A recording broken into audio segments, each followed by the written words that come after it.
98 Not Out, sponsored by Shepherd Neame, proud supporters of cricket in Essex. Welcome back, you're listening to Phoenix FM. We're playing music from the streets. Right about now online we have the man like Tom Moores. How are you doing, Tom? Welcome along to Phoenix FM. Thank you very much. Cheers, lads. Got to be like that. A great song, that was Coffee, and W featuring Gunner. I take it not an Arsenal fan. Oh, well, when I was a kid I was. But, were you? Yeah, I was a big Arsenal fan, but happened to change to Man City, which is, don't know how that happened. They won a trophy, did they? Yeah. Was that when they beat Gillingham in the playoffs, in the Div 2 playoffs? Actually, you wouldn't have even been born then, would you? 99? Oh yeah, you would have been, just. Would have been young, yeah. I think I just followed suit of the family. I think obviously my old man and a lot of the family, support City from up that way. Yeah. So I think when Dad coached Sussex down south, I was a Gunner, I was a little Arsenal fan, and then it obviously somewhere along the line changed to Man City. So yeah, I'm a Blue now. There's a lot of cricketers support Arsenal. Certainly this way, Ravi Bopara, Ryan Tender-Scarter, big Arsenal fans. Yeah, I've heard. Yeah, I saw a little video actually of some Arsenal. Is there some Arsenal players? I think Ravi did a bowl out with Oxlade-Chamberlain. That's right. Day, I think. I saw and that Walcott, I think, was the other one, wasn't it? Walcott. Yeah, they look decent. To be fair, they should get them a game somewhere. I reckon. Well, yeah, that's right. Yeah, if all else fails. Definitely at Essex. Well, I mean, yeah. So, Tom Moores, wicketkeeper extraordinaire. We're very pleased you could find the time to join us. Have you come down? Is your head cleared after Sunday's celebrations? Yeah, just about. I mean, it was it's just an amazing, obviously, to win a trophy. Another T20 trophy for us was an amazing day, and that Sunday obviously was topped off with the way we went about it, the way the lads played, and obviously it was a great day, and then a great evening as well. Did you stay in Birmingham or did you head back to Nottingham? We headed back. Yeah, we obviously it's challenging times, isn't it? So I think it wasn't too much of a mad one, but we found a way to celebrate what was a great day, which was nice, and I think there was a few sore heads in the morning, I think. Well deserved. So we've got to ask you about this catch of Mr. Dan Christian, Mr. Overton slashing at it. Talk us through it. From the way it looked on the TV, you're going one way initially, and then you managed to kind of do a snaky twist and go the other way to grab it. How was it from your point of view? It was a bit of luck, to be honest. Showboat.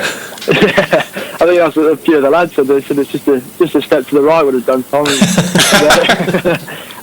No, I think it was one of them. It was you sort of dream of taking as keeper or as a batter, you dream of doing moments in a game, I think, that hopefully impact games, and it was just one of them. Thankfully, I went obviously to the left. The ball was going down to the left, and obviously Jamie happened to nick it to the right, and everything just seemed to click. And the last thing I remember, just sort of you throw a hand out, you do them sort of, you train, you drill that all the time, and you practice them. You practice your basics, but you practice them sort of,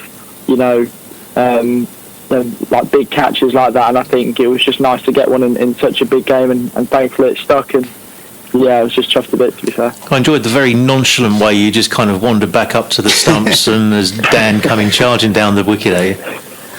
I was surprised, to be fair, that it was still in there.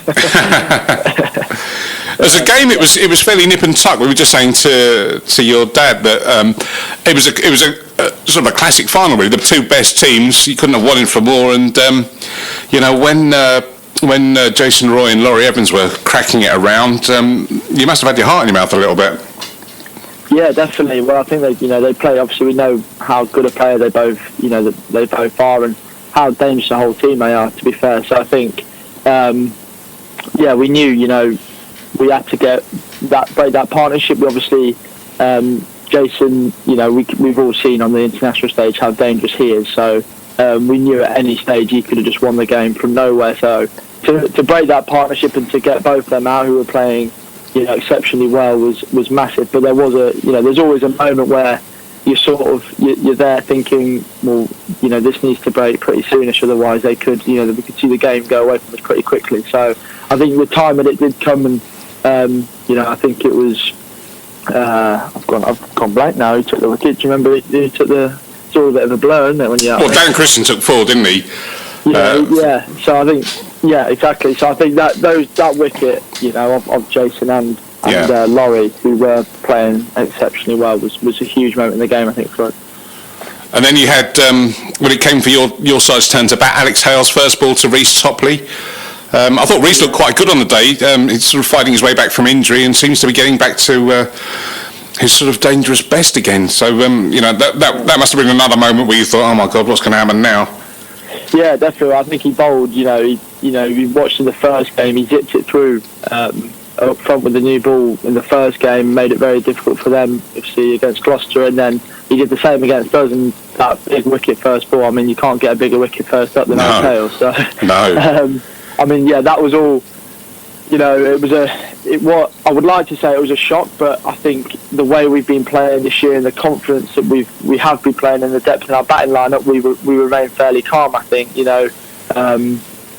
we've tried to sort of build that in around something that Dan, obviously my dad, he sort of talks a lot about that. Try not to be too fazed by what goes on in the game, and that was one of the big moments in the game that could have easily derailed the likes of Joe Clark going in, Ben Duckett, the other batters, myself waiting to go in, but it didn't at all. I think we saw the way that even Pete Drigo came in for his first game and played exceptionally well under massive pressure. I think it just reflects the mood in our camp was always that we believe that somebody is going to have a day and take us over the line, if not a few people. And it's never down to, as much as we all love it when we're sat there as his teammates when Alex comes off, because he's, in my opinion, one of the best in the world when he comes off. We've all seen it before. I think it was still, it was nice, quite a calm dressing room still, which was quite nice. Even yourself, you were in next, weren't you? I wasn't actually. I've moved up in my role in the T20 team. I sort of move up and down and around the middle order, trying to just sort of play the situation of, obviously we've got that luxury. I think of we've got so many batters and so many different kinds of batters. I think we have that freedom to play around with it a lot, which is nice. I was in next towards the end, which is obviously you're always part of you's twitchy, you want to get into the game, but part of you's also you're happy whilst other people are doing what they're doing. And the day that Dan had, he was unstoppable, wasn't he, as well? So has he gone home yet? Because I heard he was struggling to get a flight back at the weekend. I think he has gone home. Yeah, he did. I think he struggled for a flight for a while, but he's got one back. He's gone home. But yeah, what a day he had. I mean, he's frighteningly good when he plays like that. Yeah. Now, clearly, your dad Peter is your coach. What I wanted to ask was, does it help in the team that you're in having others in a similar position? So I'll mention Stuart Broad, who's got a similarly famous cricketing father, and probably to a lesser extent Zach Chappell as well. Has that helped in your experience of trying to teach or to treat your dad as being your coach as well as being your father? Yeah, definitely. I think Broady. I've had chats to Broady about it before.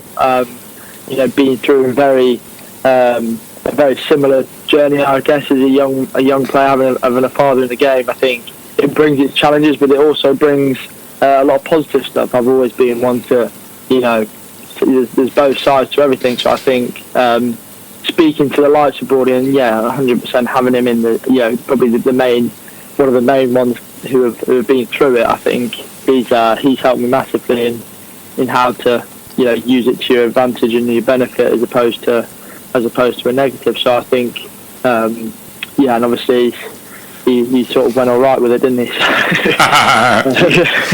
Yeah. You got plenty of time to you got plenty of time to outshine him. Don't you worry. Don't you worry. I'm not sure about that. And Tom, I asked your dad this earlier. He gave us a very PC answer. But is he harder on you than he is the other lads? I wouldn't say so. I think he's, I think everyone who knows my old man well, he's a very fair bloke. I think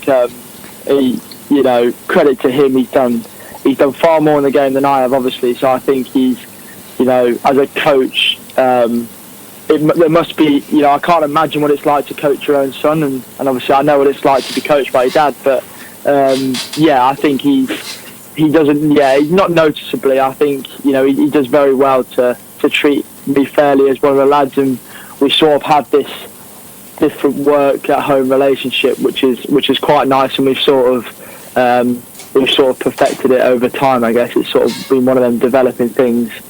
Which credit to him, he was better at it than I was at the start, but obviously I was a young lad at the start, so still am now. But I think it's presented its challenges, but I always say the same thing that I've obviously worked with my dad now a fair bit growing up and professionally in the game, and he knows my game, and not just my game. I think a lot of people, any player he works with, I'm a strong believer, and I've seen it as much as I haven't wanted to believe it at times. He knows my game better than I know my own game, I think. So there's a few times he I might have been a bit stubborn and not listened at times, but it always comes out that he's 9 times out of 10 he's normally always right. So I think I'd like to say I'm mature enough now to understand that and listen to him. I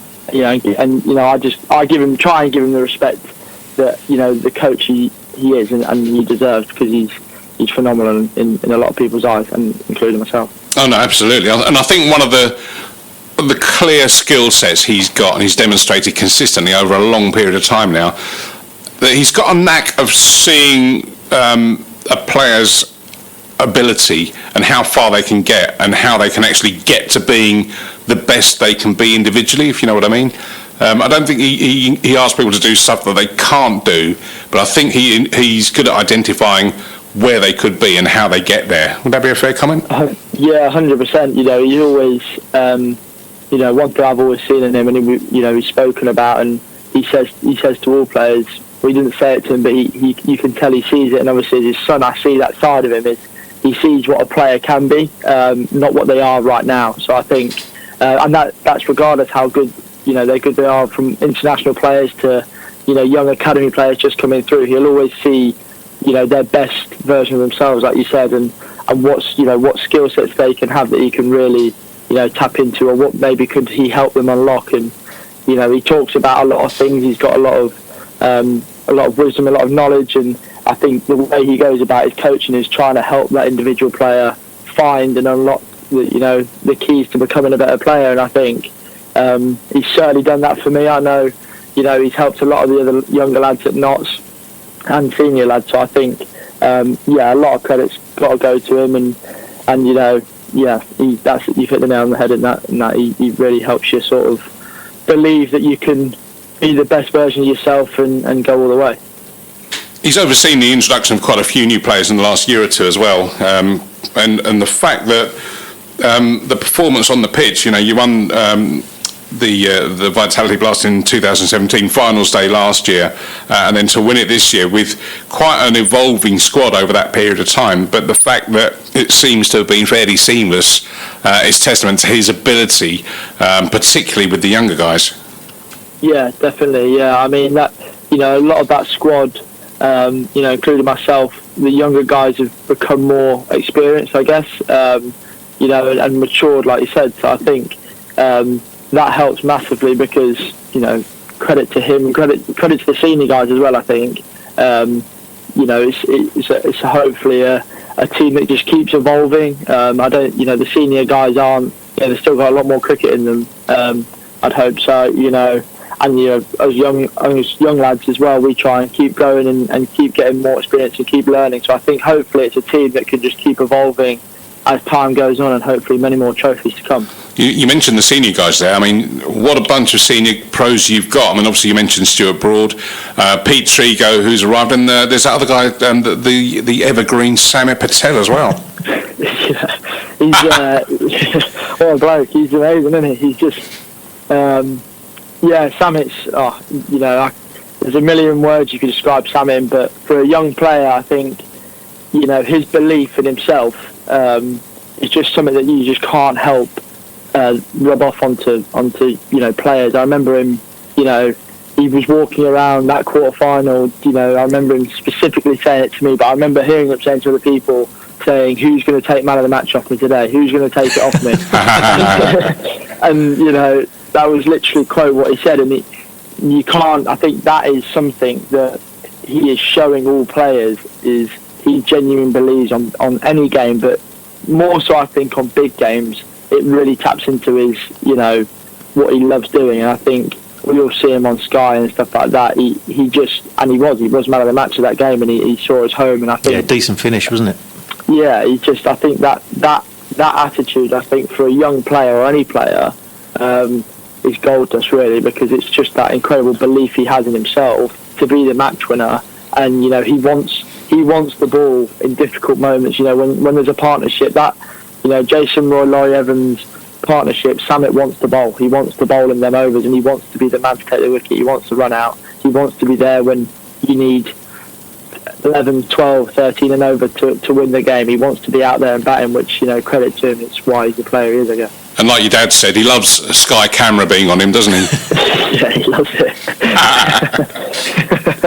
Yeah, he does. He's a legend. So away, and a bit like Samet, away from Notts, you've now been cutting your teeth in a bit of franchise cricket. You played T10 for Bangla Tigers, and you had a bit of Multan Sultans action in the PSL. How was that? Yeah, it was amazing. It was a real learning experience for me, I guess. It was, to go out there, different pitches, standing of bowling was, a lot higher.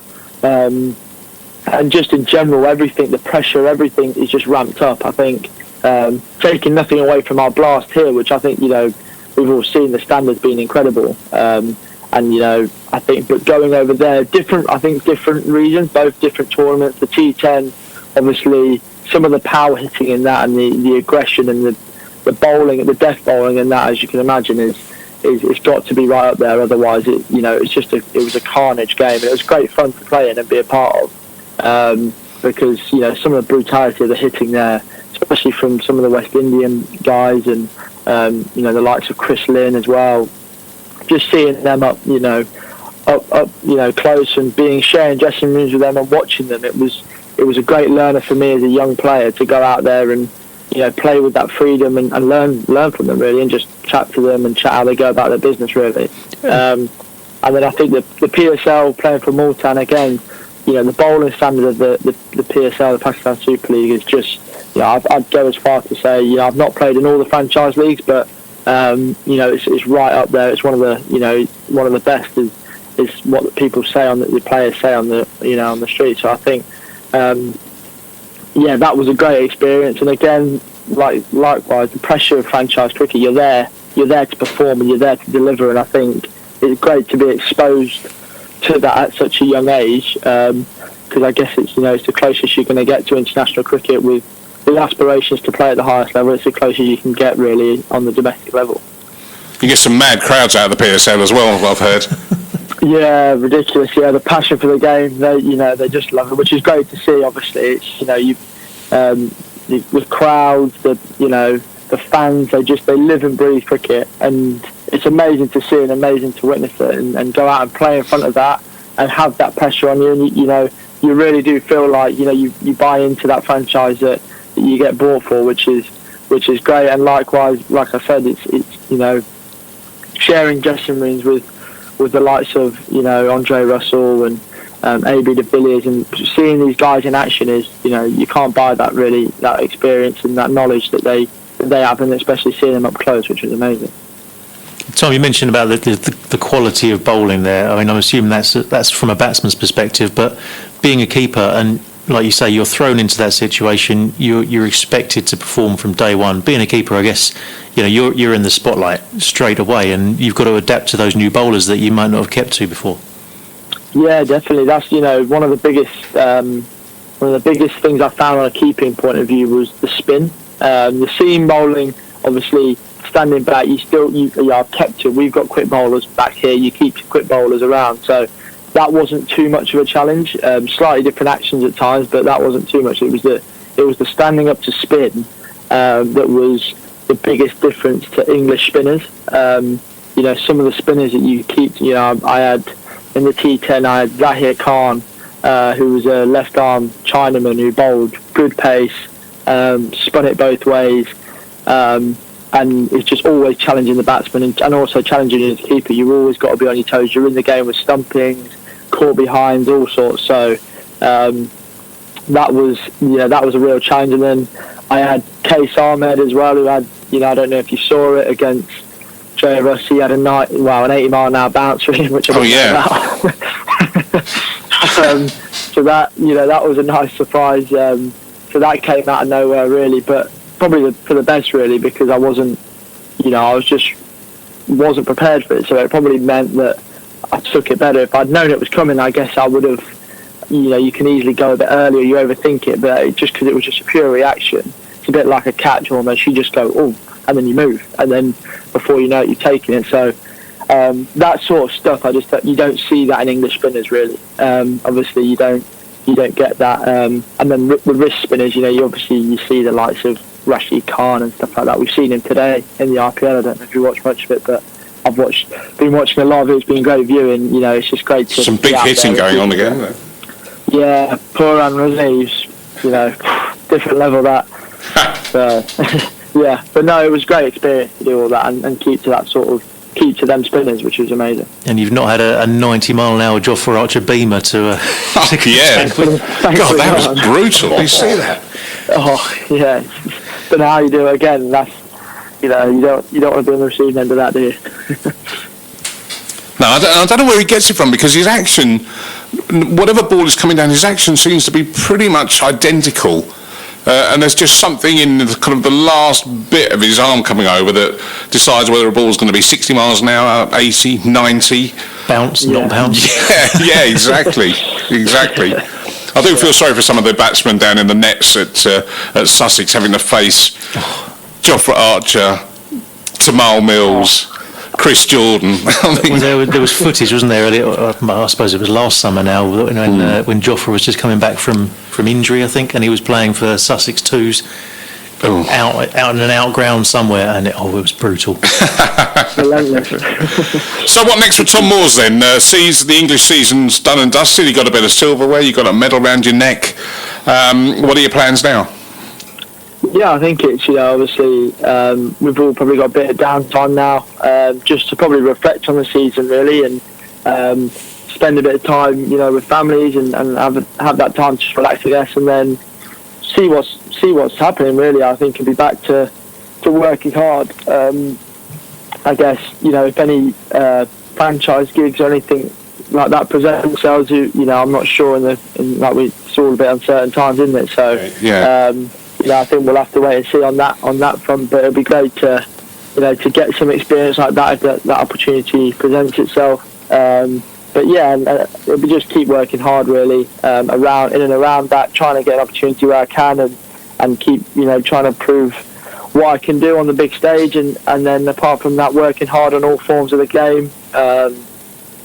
Working hard, I had a difficult season in Red Bull a couple of years ago, and thankfully I feel this year was a lot more, as a team we're moving in the right direction in that, and as a player as well. So I think that's a big aspiration of mine. I've got a lot to prove in that, and just keep working hard in all aspects of my game, really, and try and become the best player I can, and take every opportunity that gets thrown my way, really. Tom, last question from me, because you would have seen this, I think, from the Wicket Keepers Union on Twitter earlier. Keeping in short sleeves, discuss. Yeah, it's a no-go.